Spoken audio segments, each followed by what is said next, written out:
नमस्कार जी सेवक मित्रांनो, आज आपण पाहू अनुभव मालिकेतील अनुभव क्रमांक 9 श्री जगन्नाथ लक्ष्मणराव सोनकुसरे, सेवक क्रमांक 129, मुक्काम गणेशपेठ नागपूर। तत्वावर येण्यापूर्वी आम्ही अनेक देवांना मानत होतो. आमच्या घरी देवस्थान होते. देवस्थानात सीता, हनुमान, शंकर आणि श्रीकृष्ण यांच्या मूर्त्या होत्या. वडिलांच्या अंगात हनुमानजी येत होते. तरी पण आम्ही दुःखीच होतो. आमच्या सावत्र आईकी 4 मुलं मरण पावली. मूल 4 ते 5 महिन्यांचं झाले की ते पायरीहून खाली पडायचे आणि त्यातच ते दुःखी होऊन दगावत असे. अशा प्रकारे 10-12 वर्षात 4ही मुलं मरण पावली. आम्ही घरी पूजत असलेल्या अनेक देवतांना विनंती केली. नवस करूनही काहीच फायदा झाला नाही. आम्ही पैशानं फार त्रस्त झालो. आम्हाला कोणताच आधार राहिलेला नव्हता. काही दिवसांनी माझे लग्न झाले. आम्ही फार दुःखी राहू लागलो. एके दिवशी माझी पत्नी आजारी पडली. काही दिवस गेल्यावर ती मरणाच्या मार्गाला लागली. प्रयत्न करूनही सुधारली नाहीच, पण आणखी जास्त आजारी पडली. अशा प्रकारे आमच्या कुटुंबात दुःख येत होते. आम्ही भयभीत झालो. एके दिवशी मी सासऱ्यांकडे गेलो असता माझ्यासमोर एक प्रसंग घडला.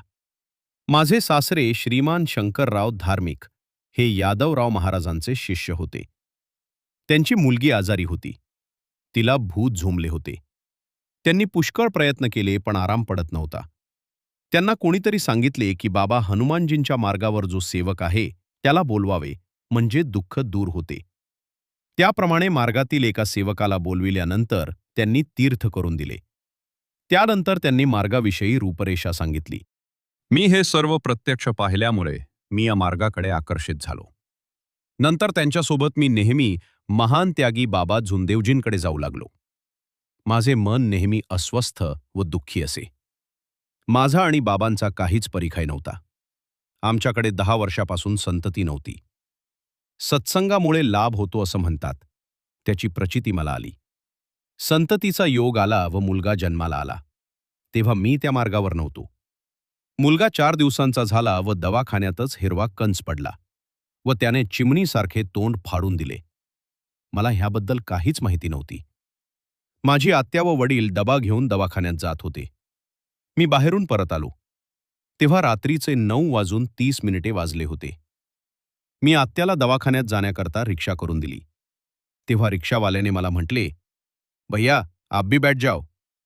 मी म्हणालो, मैंने अभी तक खाना नहीं खाया इसलिए मैं नहीं बैठता. तेव्हा रिक्षावाल्याने मला रिक्षात बसण्याचा आग्रह धरला व म्हणाला, आप पैसे मत देना वैसे ही बैठो. तेव्हा त्याच्या आग्रहावरून मी रिक्षात बसलो. दवाखान्यात गेल्यावर पाहतो तर मुलाच्या आईने मुलाला धरले आहे व मुलाने तोंड फाडले आहे. अशा परिस्थितीत मी रात्री 11 वाजता घरी परत आलो. वडिलांशी मुलाबद्दल चर्चा केली. त्यांना म्हटले की आजपासून तुमच्या कोणत्याही देवतांना मानणार नाही. तेव्हा तसाच मी रात्री 11:30 महान त्यागी बाबा जुमदेवजींकडे गेलो. बाबांना मुलाच्या प्रकृतीबद्दल माहिती दिली व बाबांना दवाखान्यात चलण्याबद्दल विनंती केली. तेव्हा बाबांनी सांगितले की तुम्ही भगवंताला विनंती करा आणि एक सेवक सोबत घेऊन दवाखान्यात जा.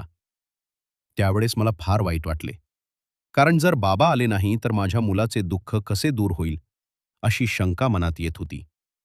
नंतर बाबांनी सांगितल्याप्रमाणे विनंती केली व सेवकाला सोबत घेऊन दवाखान्यात गेलो. रात्र जास्त झाल्यामुळे वार्डात येऊ देत नव्हते. परंतु परमेश्वराची घडामोडी अशी की त्याच वेळी मोठ्या डॉक्टरांनी या मुलाला एका टेबलावर आणून ठेवले आणि त्या मुलाच्या तोंडात 2 बोटे घातली. मुलगा रडला.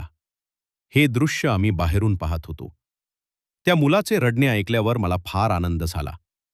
तेव्हा मी भगवान बाबा हनुमानजीचे नामस्मरण केले व म्हणालो, ही आपली महान कृपा आहे. ह्या कृपेला मी जीवनात विसरणार नाही. त्यानंतर आम्ही बाबांकडे जाऊन सर्व हकीकत सांगितली आणि ह्या मार्गावर येण्याचा निश्चय केला. हा मार्ग स्वीकारल्यावर आम्ही सुख समाधानाने जीवन जगत आहोत.